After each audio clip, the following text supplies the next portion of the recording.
क्रिस्त में मेरे प्रिय भाई और बहनों, हम सब प्रभु यीशु के शिष्य बनने के लिए बुलाए गए हैं। लेकिन शिष्य बनना एक मामूली बात नहीं है, बल्कि उसके लिए हमें बहुत कुछ त्यागना पड़ता है। सबसे पहला है कि हमारे जीवन में हमें सबसे प्रथम स्थान प्रभु यीशु को देना चाहिए। आइए हम आज के सुसमाचार सुने और इसमें से ध्यान से समझने के लिए कोशिश करें कि प्रभु हमसे क्या चाहते हैं। संत लूकस का सुसमाचार अध्याय 14 पद संख्या 26 से 33 तक। ईसा के साथ साथ एक विशाल जन समूह चल रहा था।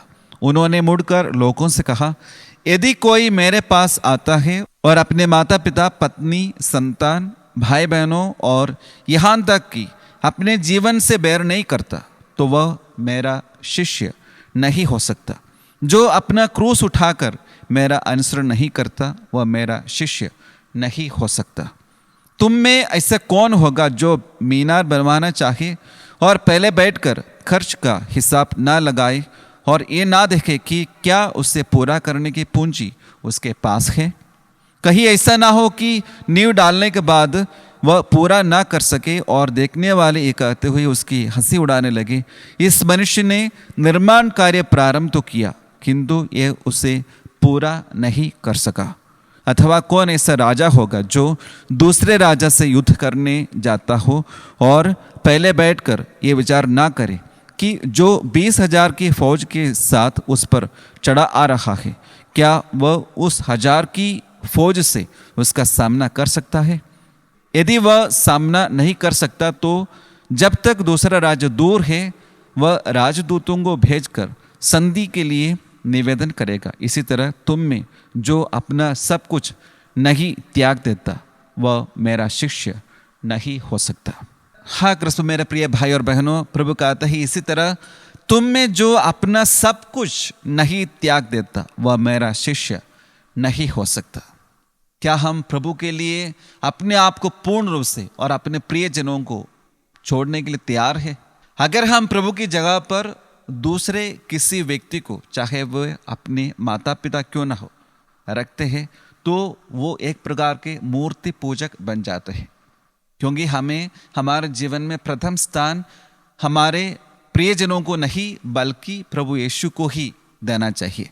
संत अगस्तिन कहते हैं, let us reply to father and to our mother, I love you in Christ, not instead of Christ.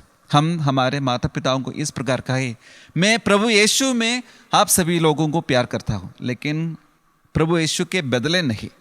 क्या हमारे जीवन में प्रभु यीशु को प्रथम स्थान देकर आगे बढ़ने के लिए कोशिश करते हैं? जब हम हमारे जीवन में प्रभु यीशु को प्रथम स्थान देते, तभी हम प्रभु के यीशु के शिष्य बन पाएंगे, क्योंकि हमारे जीवन में पूर्ण रूप से प्रभु ही कार्य करेंगे। इसलिए संत पौलुस गलातियों के नाम लिखे हुए पत्र अध्याय 2 पद संख्या 20 में कहते हैं, मैं अब जीवित नहीं रहा, बल्कि मसीह मुझ में जीवित है। अब मैं अपने शरीर में जो जीवन जीता हूँ, उसका एकमात्र प्रेरणा स्रोत है ईश्वर के पुत्र में विश्वास, जिसने मुझे प्यार किया और मेरे लिए अपनों को अर्पित कर दिया। जी हाँ मेरे प्रिय भाई और बहनों, जब हम अपने आप को पूर्ण रूप से त्यागते हुए प्रभु यीशु को हमारे जीवन में प्रथम स्थान देते हैं, तो हम पूर्ण रूप से प्रभु यीशु के बन जाते हैं। उसके बाद संत पौलुस के समान हम भी बोल पाएंगे, मैं अब जीवित नहीं रहा, बल्कि मुझ में प्रभु जीवित है। आविला की संत थेरेसा इस प्रकार कहती है, मसीह के पास अब आपके अलावा कोई शरीर नहीं है, आपके अलावा पृथ्वी पर कोई हाथ या पैर नहीं है।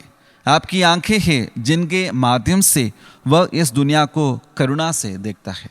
कृष्ण मेरे प्रिय भाई और बहनों, हमारे जीवन पूर्ण रूप से प्रभु यीशु को समर्पित करें। हम इस दुनिया के सब कुछ को त्यागते हुए प्रभु यीशु को प्रथम स्थान देकर आगे बढ़ने के लिए कोशिश कीजिएगा। तभी हम एक अच्छा इंसान बनकर और उससे ज़्यादा प्रभु यीशु के शिष्य बनकर जीवन जी पाएंगे और उसके द्वारा हम जरूर स्वर्ग पहुंच जाएंगे। आइए हम विशेष रूप से प्रार्थना करें कि प्रभु हम इस दुनिया के सब कुछ को छोड़कर आपको प्रथम स्थान दे सके और आपके शिष्य बनकर प्रभु आपके जीवंत साक्षी बनकर जीवन जी पाए।